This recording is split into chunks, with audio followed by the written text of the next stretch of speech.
ভারী বৃষ্টি ও পাহাড়ি ঢলে উত্তর মধ্যাঞ্চলে বন্যা পরিস্থিতির অবনতি হচ্ছে। ভয়াবহ দুর্ভোগে পানিবন্দী লাখো মানুষ। সুনামগঞ্জে সুরমার পানি বেড়ে নিম্নাঞ্চল প্লাবিত হয়েছে। ফের বন্যার আশঙ্কা করছে পানি উন্নয়ন বোর্ড। প্রতিনিধিদের পাঠানো তথ্য, ছবিতে ডেস্ক রিপোর্ট। দ্বিতীয় দফা বন্যার রেশ কাটতে না কাটতেই তৃতীয় দফা বন্যার মুখে সুনামগঞ্জ জেলা। ভারী বৃষ্টি ও পাহাড়ি ঢলে সদর, ছাতক, দোয়ারা বাজার, বিশ্বম্ভরপুর উপজেলার নিম্নাঞ্চল প্লাবিত হয়েছে। সুনামগঞ্জ তাহিরপুর সড়ক ডুবে যান চলাচল বন্ধ। ফের পানি বাড়ায় দিশেহারা বাসিন্দারা।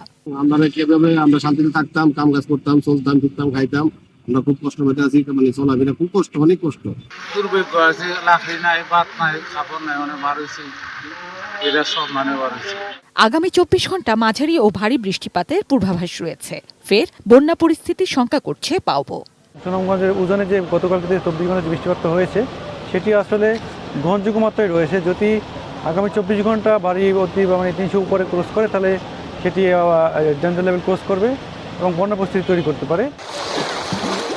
জামালপুরে বন্যা পরিস্থিতির আরও অবনতি হয়েছে। জেলার 35 ইউনিয়নের পানিবন্দী লক্ষাধিক মানুষের দুর্ভোগ চরমে। উলিয়া, আমতলী ও মাহমুদপুর মিলানদহ সড়ক ডুবে যান চলাচল বন্ধ। যমুনার পানি বেড়ে সিরাজগঞ্জেও বন্যা পরিস্থিতির আরও অবনতি হয়েছে। 5 উপজেলার প্রায় 90,000 মানুষ পানিবন্দী। গরু, বাছুর, ছাগল টাগল নিয়ে খুব কষ্টে আছে। মানুষ আজ পর্যন্ত কিছু দেয় নাই। ভালোই চলেছে, বাড়ি চরে এলাকায় নেই গিয়ে আর সব তলান।